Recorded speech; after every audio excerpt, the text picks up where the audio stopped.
President Trump's 25% tariff on foreign car imports that just went into effect yesterday. And moments ago, Canadian Prime Minister Mark Carney said his country will now impose 25% tariffs on American cars that are non-compliant with the USMCA deal. Remember when Trump said Canada should become the 51st state? Donald Trump thought he was being clever, maybe even funny. But in that single moment, he didn't just provoke outrage, he sparked a rebellion. While the American press laughed it off, Canada exploded. National pride, long dormant beneath politeness and trade deals, ignited. Hashtags turned into protests. Rallies became policies. And behind it all, one man, Mark Carney, was already preparing something far more devastating than a diplomatic complaint. Canada didn't just respond, they retaliated. What happens next? It isn't a cold shoulder, it's a cold war. With billions in trade on the line, military secrets unraveling, and a new alliance forming across the Atlantic, America may have finally pushed its closest ally too far. So stay with me, because this isn't just about politics, it's about power, and Canada just flipped the board. How one comment lit the fuse. It was not the first time he had made a provocative comment, but this time he crossed a line even he did not anticipate. In American media, the remark was brushed off as classic Trump showmanship, a joke, a throwaway line meant to entertain. But in Canada, the reaction was instantaneous and visceral. The next morning, every major Canadian newspaper splashed the same word across its front pages: insult. The political class in Ottawa did not laugh. The Canadian public did not laugh. Instead, a dormant sense of national pride and historical resentment erupted like a volcano. For decades, Canadians had tolerated being overshadowed by their southern neighbor. They had accepted the jokes, the dismissive attitude, the assumption that their economy, their culture, even their sovereignty was secondary to American interests. But this comment was not harmless. It was a declaration, intentional or not, that Canada's existence was conditional, an accessory to American power. The backlash began online but quickly moved to the streets. Hashtags calling for Canadian independence trended for days. Editorials from Toronto to Vancouver decried the casual arrogance of the statement. What was once subtle insecurity about Canada's place in the world transformed overnight into anger and defiance. And at the center of this fury stood a new figure, Mark Carney, who would soon weaponize that insult into something far more dangerous for the United States. Carney was skipping Washington both figuratively and literally. But before we go deep into what he's doing, take a moment to subscribe, because making these videos takes time. Thanks. Carney's revenge begins.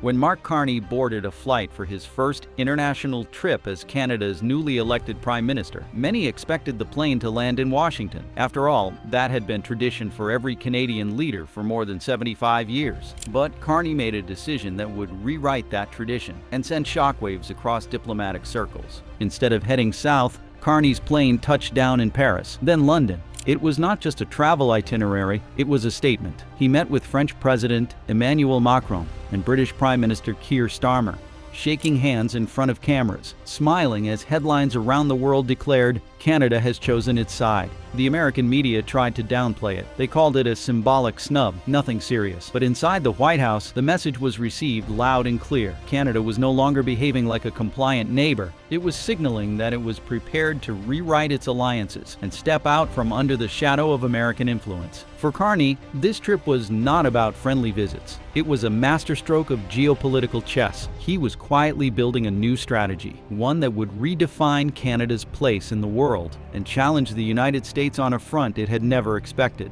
loyalty. And as Carney's meetings in Europe wrapped up, the real storm was already brewing back home: Canada's political earthquake.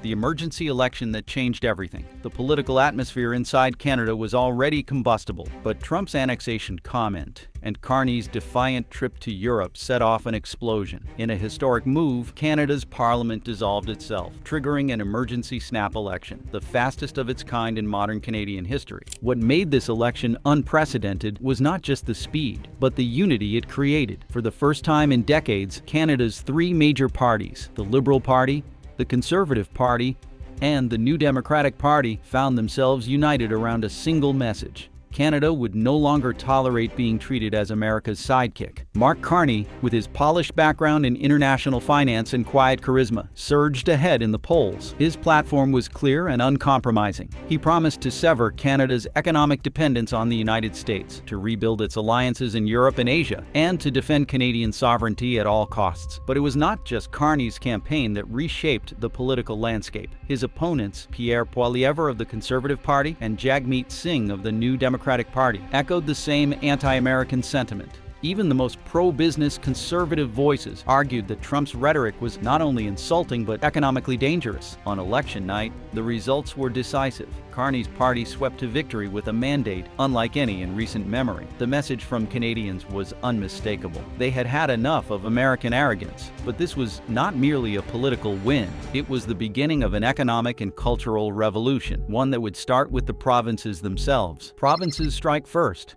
How local governments declared economic war. While Carney was assembling his cabinet and preparing for a historic shift in foreign policy, Canada's provinces wasted no time taking matters into their own hands. Across the country, local governments began deploying what would later be called economic insurgency tactics against the United States. In British Columbia, the provincial legislature passed emergency legislation banning the import of American agricultural products, especially milk, chicken, and wine. The move sent shockwaves through cross-border farmers and exporters who had depended on Canadian markets for decades. In Quebec, the response was even more severe. The provincial government froze all infrastructure contracts involving American companies. Construction projects across Montreal and Quebec City ground to a halt overnight as U.S. contractors were shown the door. Manitoba and Nova Scotia followed quickly, announcing that all public procurement, from schools to hospitals, would now exclude American products entirely.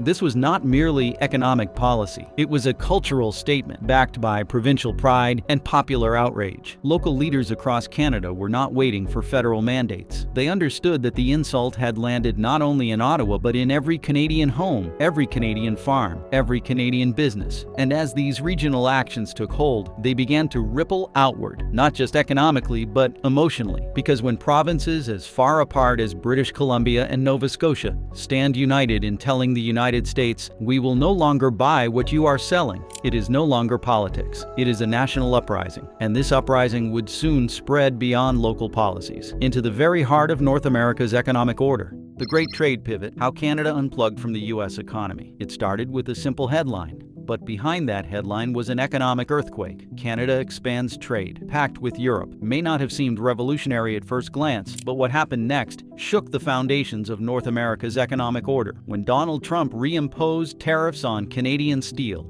aluminum, and agriculture, Prime Minister Mark Carney did not respond with angry speeches. Instead, he quietly signed away decades of dependence. The Canadian government accelerated its negotiations with the European Union, breathing new life into the Comprehensive Trade Agreement, a deal that once lingered on the back burner. In a matter of months, the value of Canadian-European trade exploded by more than 65%. The deal eliminated nearly all tariffs between Ottawa and Brussels, making European markets more attractive than their American counterparts for the first time in modern history. But Europe was only half the strategy. Carney's administration also moved quickly to reinforce the Comprehensive and Progressive Agreement for Trans-Pacific Partnership, a trade alliance stretching from Japan to Australia. Canadian exports to Asia surged by over 50%, with liquefied natural gas, agricultural products, and raw materials flowing eastward instead of southward. For the first time in over 50 years, the Canadian economy was no longer chained exclusively to American consumption. This pivot sent a clear message, not only to Washington but to every Canadian business leader. Ottawa was building a new economic reality, one where U.S. leverage would collapse under the weight of Canadian autonomy. But the shift did not stop at trade deals. What happened next hit American corporations where it hurt the most: the Canadian consumer. The Consumer Rebellion: How Everyday Canadians Crushed U.S. Brands. Fueled by growing resentment toward Trump's trade war and the annexation remarks that belittled Canada's sovereignty, millions of Canadians made a simple but devastating decision: stop spending on U.S. products. This was a big challenge, but Canadians did it. It began in grocery aisles, at coffee counters, and inside Canadian shopping malls. One by one, the American brands that had comfortably dominated Canada's consumer landscape began to vanish. This movement did not start in Parliament. It started at the dinner table. Families swapped their usual trips to McDonald's for local diners. Coffee drinkers traded Starbucks for independent cafes. Apple products became a symbol of economic submission, and sales plummeted. The Canadian government quietly supported this rebellion, launching direct subsidies for businesses that sourced products domestically and ran Buy Canadian campaigns in every major city. The result, a wave of closures, layoffs, and declining profits across American chains operating north of the border. Corporate leaders in New York and California underestimated how personal this boycott had become. It was not just about tariffs anymore. It was about dignity, and it was contagious. From restaurants to retailers, Canadians were reclaiming their economic independence one purchase at a time. But this consumer rebellion was only the beginning. Canadians weren't just withdrawing their dollars inside their own borders. They were refusing to cross them. Tourism strike. Why Canadian travelers walked away from the U.S. The border crossings told a story the White House could not ignore. For decades, millions of Canadians crossed southward every year, pumping billions of dollars into the American tourism industry. From the sunny beaches of Florida to the bustling streets of New York, Canadian tourists had been a lifeline for hotels, restaurants, and small businesses, until they vanished. It was not an accident or a byproduct of economic downturn. It was a deliberate strike. Canadian travelers canceled hotel bookings, refunded theme park tickets, and stayed home in droves. In regions like Maine and Arizona, where Canadian visitors accounted for up to 40% of the tourist economy, business owners watched helplessly as entire seasons collapsed. Reports from the Old Orchard Beach Tourism Council showed a staggering 90% drop in Canadian visitors.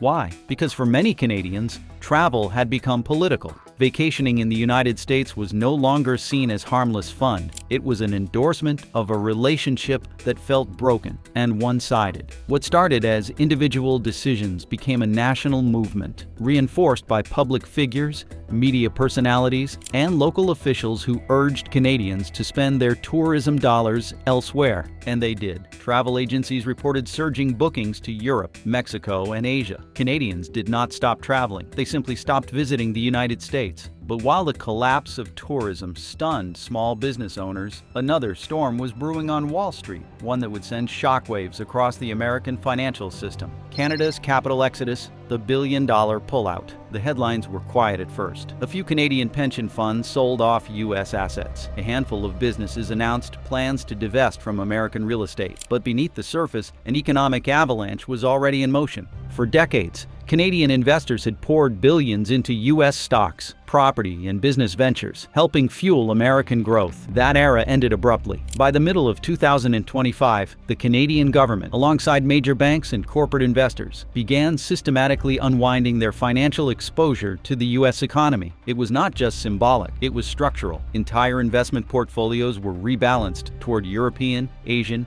and South American markets. Real estate holdings in Florida, Arizona, and California were liquidated at record speed. Canadian companies moved production contracts away from American suppliers. Pension funds quietly redirected billions to European bonds and Asian equities. The capital exodus triggered panic in certain corners of Wall Street. Regional banks and investment firms began issuing warnings about declining Canadian liquidity. Real estate markets in snowbird destinations saw prices tumble as demand evaporated.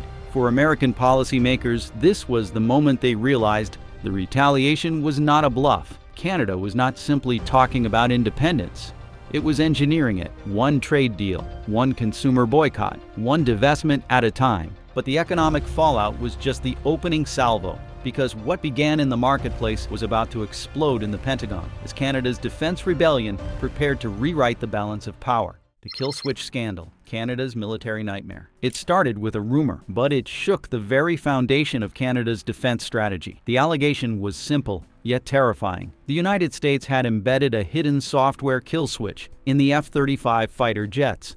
If true, this meant that at any moment, Washington could disable Canada's entire air fleet with a single digital command. For decades, Ottawa had trusted that its closest ally would never exploit that power. But under President Donald Trump's aggressive, transactional leadership, trust was no longer a given. The story first surfaced in a defense industry leak, buried in a quiet report out of Washington. Canadian intelligence officials flagged it immediately. The report claimed that the F-35's onboard systems contained encrypted software accessible only by the Pentagon, giving the United States full remote control over the aircraft. For most Canadians, this sounded like a plotline from a dystopian thriller. But inside Ottawa's corridors of power, panic took hold. Mark Carney's government reacted swiftly. Defense analysts warned that if the rumor was true, Canada's air sovereignty wasn't just compromised, it was an illusion. In press briefings, Carney's spokesperson didn't mince words. If another country can ground our aircraft at will,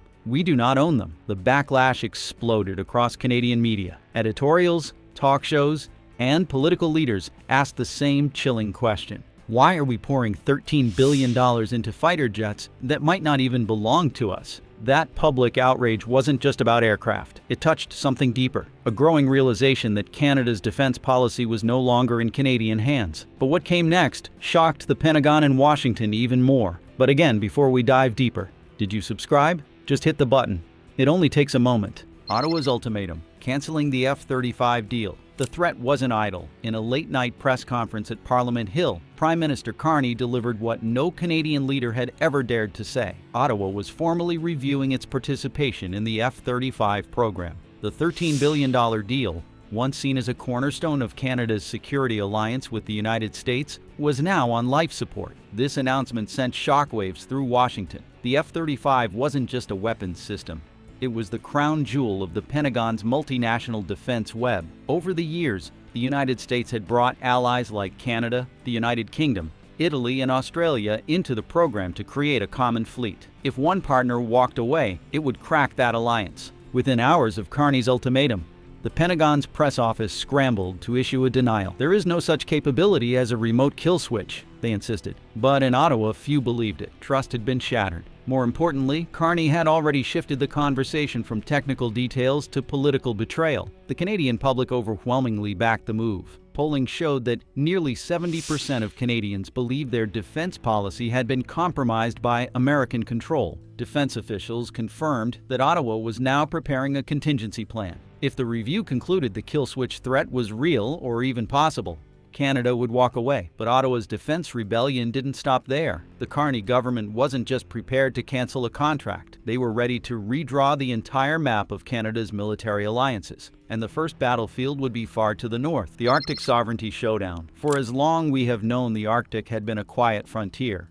But climate change changed everything. As ice caps melted, new trade routes opened. And suddenly, the Arctic was no longer just frozen wilderness. It was strategic territory, and in Ottawa, a new line had been drawn. The Arctic belonged to Canada. The United States, however, had other plans. The Trump administration, emboldened by its America First doctrine, began pushing an aggressive campaign to internationalize Arctic waters. Washington argued that the melting sea lanes were global commons, open to all. Ottawa saw it differently. For Canadians, this was an invasion, not by warships, but by lawfare and economic pressure. Prime Minister Carney made the message clear in a fiery speech. Our sovereignty does not melt with the ice. His government declared that Canada's northern territories, including the Northwest Passage, were under Canadian jurisdiction. The Trump administration pushed back, filing objections at international forums, accusing Ottawa of protectionism. But this time, Ottawa wasn't just asserting its sovereignty in words. The government increased Arctic military patrols,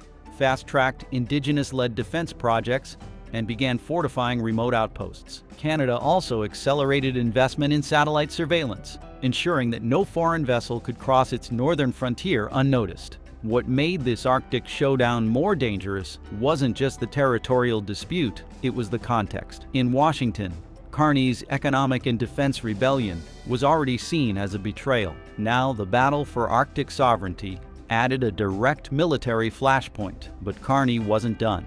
Even as tensions with the United States escalated, he was quietly building new alliances across the Atlantic. Canada's secret defense pact with Europe. While Washington fixated on Ottawa's F-35 threat, few noticed that Canadian diplomats were making frequent, unpublicized trips to Berlin, Paris, and Stockholm. Behind closed doors, something extraordinary was happening. Canada was negotiating new defense partnerships with Europe. The first contacts came through informal channels, former colleagues from Carney's days as Governor of the Bank of England, but they quickly evolved into formal talks. French President Emmanuel Macron and German Chancellor Olaf Scholz reportedly offered technology sharing agreements in next-generation fighter jets drones, and cyber defense. The most significant breakthrough came in Sweden. Ottawa entered talks to acquire Saab's Gripen fighter jets, not just as customers, but as strategic partners. Unlike the F-35 deal, the Swedish offer included full software transparency and localized production opportunities in Canada. For Carney's government, this wasn't merely a procurement decision, it was a message. Canada was no longer willing to tie its defense to a single country, especially one that threatened economic coercion and military dominance. By the time Washington realized the scale of Ottawa's European defense pivot, it was too late. Canada's negotiations had expanded beyond equipment to joint training exercises, intelligence sharing, and even research partnerships on missile defense and cybersecurity. This defense rebellion was no longer hypothetical. It was real, unfolding, and irreversible. And as the United States scrambled to contain the fallout, a bigger question loomed. If Canada could tear up decades of defense alignment over a software kill switch, what else were they willing to walk away from?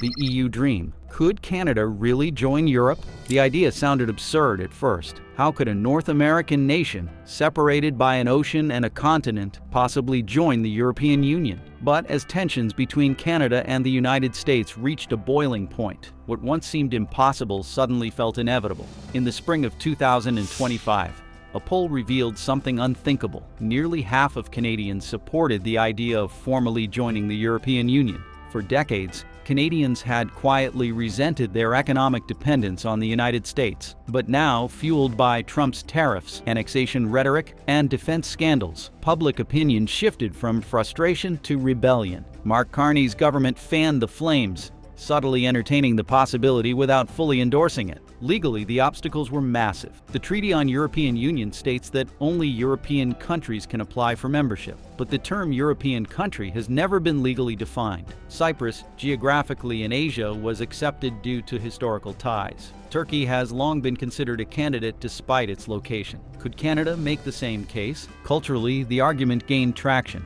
Canada's bilingual identity, social policies, and economic model resembled Europe more than its southern neighbor. Ottawa had already signed the Comprehensive Economic and Trade Agreement with the European Union, slashing tariffs and harmonizing regulations. Politically, joining the European bloc would be a symbolic declaration. Canada was done living in America's shadow. As European leaders welcomed the idea with polite curiosity, Washington's response was anything but subtle. The suggestion of Canada shifting its alignment away from the United States triggered alarm bells across Wall Street and Main Street.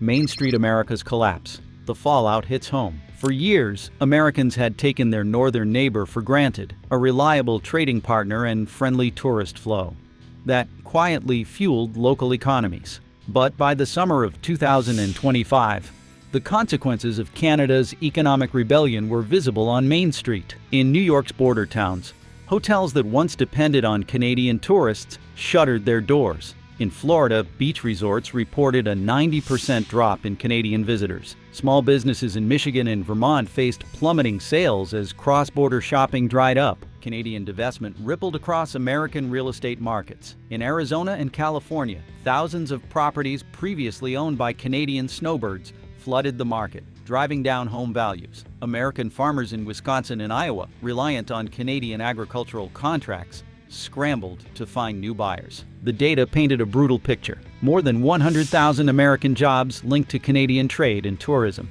disappeared within months. Economists warned of localized recessions in northern border states. As America's local economies faltered, something far bigger was happening on the global stage, and it was Canada leading the charge.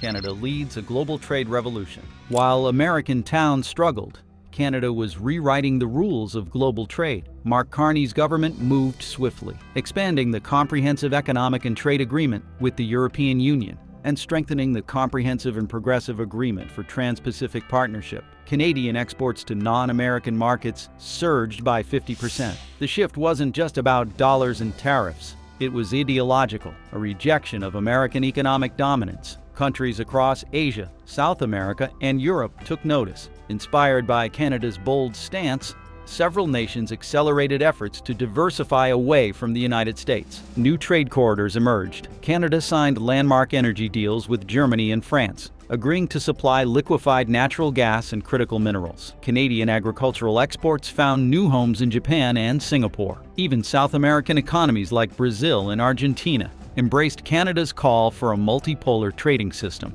In this new economic order, Canada positioned itself not as America's appendage, but as a global broker. Washington watched helplessly as the network of alliances it had spent decades building began to fracture. Trump's corner. Will he compromise or blow it all up? By the autumn of 2025, Trump's administration faced an unprecedented crisis.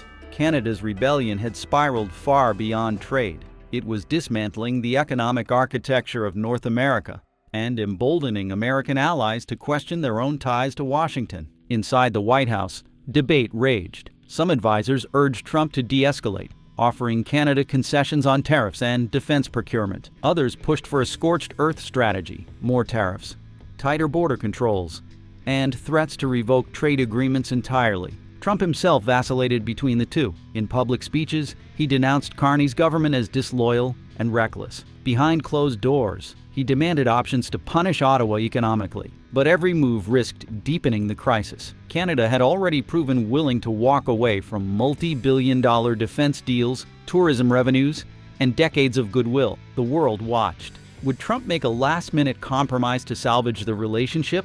Or would he blow up North America's fragile alliance once and for all? And the biggest question remained: had Canada, the quiet neighbor, just rewritten the global balance of power forever? What do you think? Let's know in the comments down below. Thanks.